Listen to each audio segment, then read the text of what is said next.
And we are live with Matt Tait for another CEO Wisdom podcast. Matt is CEO at Decimal. He's also the host of After the First Million. Haven't listened to that one, but definitely have listened to My First Million. And I haven't listened to it lately, but yeah, probably need to listen to that one and Matt's pod. This podcast is presented to you by podpar.com. That is my podcasting company. If you want to start your own podcast, if you want to monetize your own podcast, get 50 leads per month guaranteed through podcasting, you can go to podpire.com. Matt, welcome to the pod. Tell me a bit more about yourself and what you're up to nowadays. Charles, thanks for having me. I really appreciate it.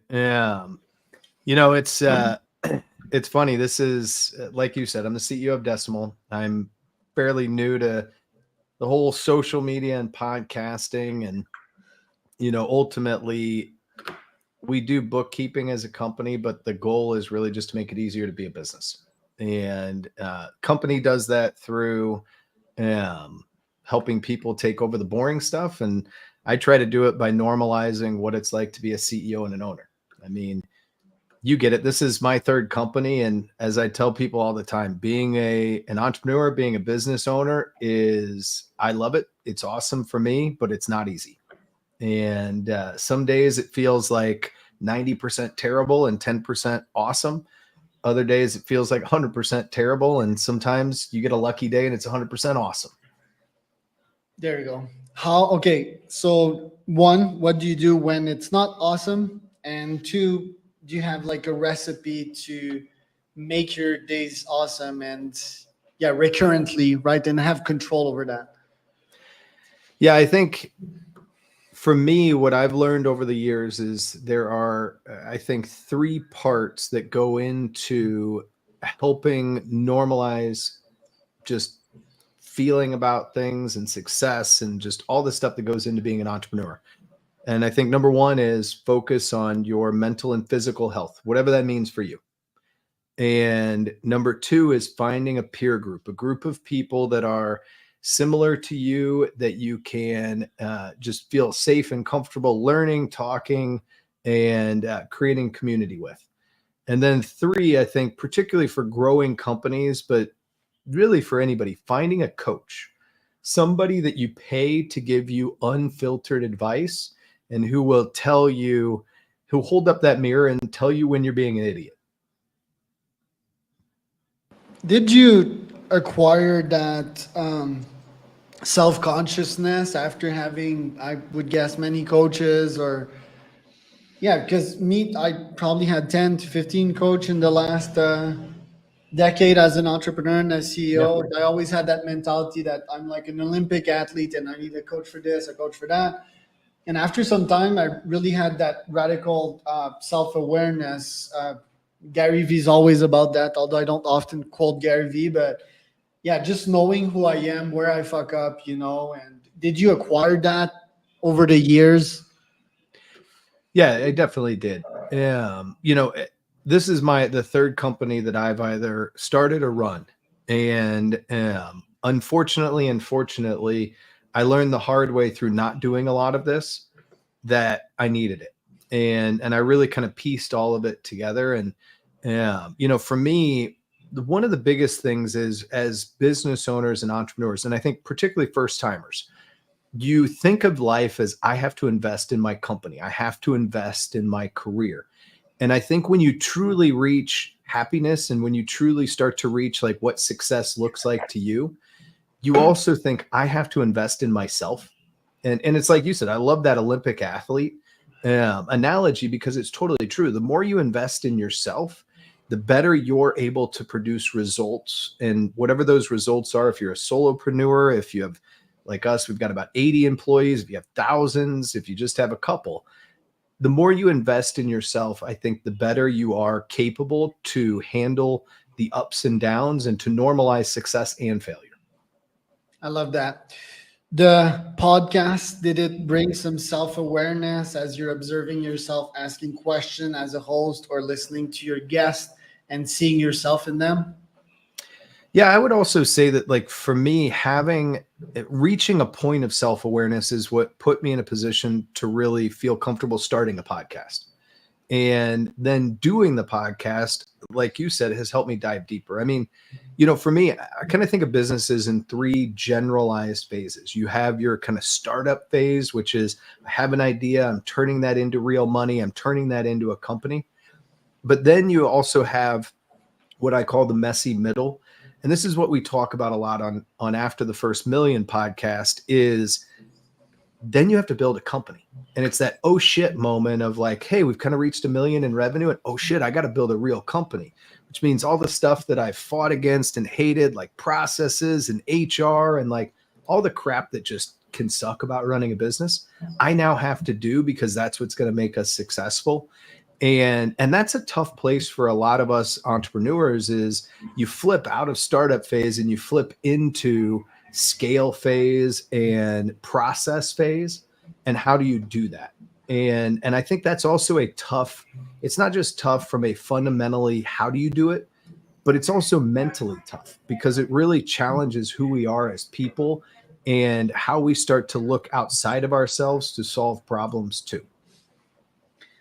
I love that. I also see on your LinkedIn profile you're friends with Kev Bailey, which is one of my clients. That guy's He's an awesome dude. yeah, he's amazing. Do you attend to his breath work every Thursday at noon EST? So I do not. What I'll say is like Kevin and I have. You ever have like those instant connections with people where you Yeah, like sit with down and Kevin you're it was like, instant. We share like the same values, so and it was the same with me and him. Like we just first time we ever had lunch, it was like, holy crap, we're sharing stuff that we haven't shared with other people, and just had been through the ringer. Both of us have been successful and failed and done it in very public ways, and that was awesome to talk about. And getting him, I did his podcast, he did mine, and we just I think have very deep and authentic conversations, and kind of like you like connecting with him. Like it's rare that us and I would say particularly us as men find people that we're willing to very publicly be vulnerable around and with. yeah. And there's something kind of cool about that. Yeah, I'm not sure why we have such problems with that. Maybe it's the way we're brought up, right? Like never show that you're afraid or whatever bullshit. But yeah, once you do it and you realize that people don't come at you and there's positive reverberations out of this authenticity and then this transparency, you just do it more, right? You feel Yeah. lighter, you feel more agile, you're playing offense rather than playing defense. So yeah, I love that. Talking about your failure, and I think I listened to a snippet of Kev's podcast about that not so long of you and Kev. Tell us some of your highest and most painful failures in the last couple of years as a CEO, as a founder, and tell us how you got back on your feet from those. The biggest failure I had was after successfully running a company for somebody else. I wanted to do anything I could to just run my own business and start my own company. And we started, it was restaurant tech, which I'll talk anybody out of building restaurant tech. If you have a friend that's thinking about it, have them give me a call and they'll go into anything else. Whoa, But I have one actually. I'm gonna refer her to you after the absolutely, call. it feels so cool and sexy. Like it feels awesome to do, but it's a huge slog and it's really tough. And there's so many ideas like ours in the space that are like great ideas, terrible business. And so it failed. And we'd raised money and we'd been very public about everything. And at that point, I had tied so much of my identity into constant success and into that business that it just ripped that away from me. And it was at that point that I'm really lucky that I've got um, a very understanding and amazing wife. And she helped me to just say like, hey, let's look at who you are and who you want to be and how do we go achieve that and still work. And those were two things that were so tied together. It was really freeing to break them apart. And like you said, I started then just publicly talking about my vulnerabilities and my fears and my failures. And, it's, I think so much of my growing up, and I'm a Midwest American guy with boomer parents who, like, emotions were not the super greatest thing that we ever talked about. And I have two brothers, so it was a highly testosterone filled house. Um, but I found that anytime I'm feeling something and I hold it inside, it creates a weight inside of me. And the more I'm able to unburden myself of that weight, whether it is my own mental and physical health, working out or meditating, or whether it's sharing it, having a coach, seeking therapy, talking to my wife or friends, even talking to my employees, I found that that's really free. And one of the other things that's allowed me to do is Decimal. Like, we're a company, we started about 4.5 years ago, and we've grown very profitably into about 82 people. And so we've grown really, really fast. Well, when we do an all hands and when we talk as a company and when I have individual meetings, I spend significant parts of that talking about where I've failed, how I've screwed up, mistakes that I've made, because I found that that normalizes it for other people. And if I want them to take chances and build new things and improve on stuff, they're going to fail. And that's totally cool. And so I found that by me normalizing it, it makes it easier on everybody else. But selfishly, it also makes it easier on me. Love that. Looking at your background, I would call you full stack, you know. So you have been a lawyer, you've been a CPA, I believe, right? So, No, I run an accounting okay, company, but but I'm still, definitely not. you Yeah, know your shit when it comes to right. accounting and finance. You've run multiple businesses. So, what's your thesis on skill acquisition and improving as a CEO? Is it to go in all of these branches and being holistic, or really diving deep into one skill specifically? No, I am very much a figure out what your core competency is as a leader, lean into that, and find other people that do the other stuff really well. But there's a footnote to that. You should always figure out how to measure and communicate well with your deficiencies. A great example is having run a couple of tech companies. Being a former recovering attorney and sales guy, talking to engineers is not a skill set that I started out with. I had to learn how to communicate with them. I had to learn how to measure their quality and success.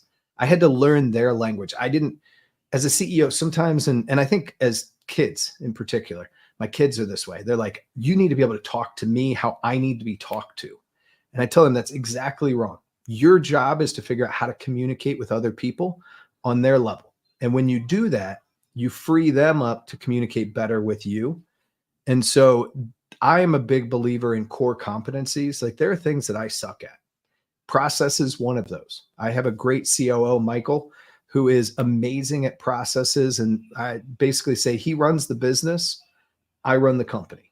And those are things that I think are really important. I'm also not very good at, like, really truly getting deep into the weeds on technology and new tech.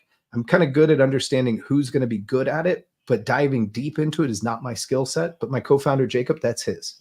Yeah. And so really finding the types of people that complement well, but also there's that Venn diagram.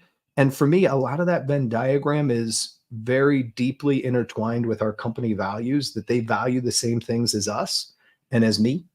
And when that happens, I think you have a chance to do something pretty cool.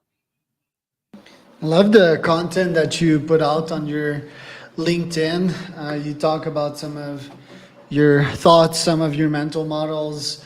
I read one about leaving work early. I read one about AI, doom and gloom. And yeah, running your life, right? Like being there as a parent as well. So, what does a day to day in your life looks like? At what time do you wake up? What time do you finish your day? Do you meditate every day? Do you work out every day? Tell us about your daily founder and dad's routine. So I'm actually highly regimented. And that will shock a lot of people that know me that hear this, but like underlying everything that is me is a highly regimented habit. I usually wake up around 5:30 every morning, and I'll do yoga and meditate. And then I take my kids to school, and we'll usually sing dumb songs and Disney songs. And they've actually aged out of that, but I still make them do it because I'm dad. Um, and then I come back and I'll usually do a cardio or lifting workout myself, and I'm working by 9. And but for me, I don't usually have any meetings until at least 11 o'clock or noon. I use the mornings to actually do like the work that I have to. And then what I've done is I actually habitually break my weeks up into thematic days. So my Mondays are all about like reports and measuring the company. I'm looking at KPIs, I'm looking at pipeline, I'm in meetings on special projects. Like I'm basically getting the whole litmus test of how the company is doing. Tuesdays are all about leadership team meetings. Hey, what do we learn on Monday? How do we apply that for the rest of the week going forward? And I'm in one-on-ones with my non-direct reports. I like to do a lot of skip level mentoring and teaching. And so that happens a lot on Tuesdays. Wednesday is my go-to-market. I do some podcasting. Thursdays is one-on-one day with my direct reports. Kind of like, how did the week go? Let's do this. Friday is any team stuff and high-level strategy. For me on all days, I'm pretty much done by 5:30. And I'm either, we're a big proponent of family dinners. It's a little crazy with my kids being 10, 10, and 7. Like I'm an unpaid Uber driver a lot of nights. But then I'll usually send some emails around like 8, 9 o'clock. And then I'll just kind of relax with my wife until I'm an old person. I go to bed by about 10. Couple of rapid fire before we end it up. So what Yeah. are your thoughts on AI and people doom and glooming about AI? Right now, I think AI is way overhyped, but I think the future is way underhyped. I think that AI will be one of the most impactful technologies that help us do things better and more things. But I think that there's always room for these types of one-on-one personal connections. What are your thoughts on someone that tells you you're unprofessional because you have a hat? Well, the mental thought that goes through my head is fuck off. That's But my real thought is, what makes you so insecure that you feel the need to think or say that? Yeah, or I don't think it's necessarily insecurity. I think it's just old schmucks, that Oh, need it's to totally get old out schmuck. of the way, out of the market. They're just so yeah. You're probably right. It's probably insecurity, right? It's probably them holding grounds on how business was done 20 to 30 Oh, years ago with a tie and a well, tire. and dude, I am in an industry. I am not an accountant, and I am currently one of the fastest growing accounting companies in the country. And Yeah, that really pisses a lot of people off. And I actually very much enjoy the ones that will admit to me that it pisses them off. interesting. What's a recipe to having a top culture in your team? It's always people first and like core on who they are as human beings. And I think it's essential to have core values that are examples of who you are as a company, as well as aspirational. But you have to tie those in to key behaviors that are indicative of those values. And you have to stitch that through the entire company. How do you make a great podcast interview happen? I think right like this, I think just having a really like truly authentic conversation without bullshit answers. How do you be a great dad? The same thing. Like honestly, it's having truly authentic conversations and experiences with your kids and trying to cut out the bullshit. Being a great husband? It's very easy. I just do the same thing over and over again, and it makes my life easy. I think when you have kids in a company, though, being intentional is the other thing that stitches it all together. Like I have to create date nights with my wife. I have to take vacations with just me and her. I have to spend time recognizing that she is not just the mother of my children and a great lawyer, which she's a real lawyer, but actually like being present. Being a great co-founder? Same thing. It's real, like a co-founder is a marriage. It is the closest thing to a marriage that you will ever do, and you have to understand that nobody is perfect, and fight but don't leave scars. Your weekly stand-up financial calls, what metrics do you look at? Your top five? I always look at margin by client as well as top line margin. I want to look at CAC payback periods.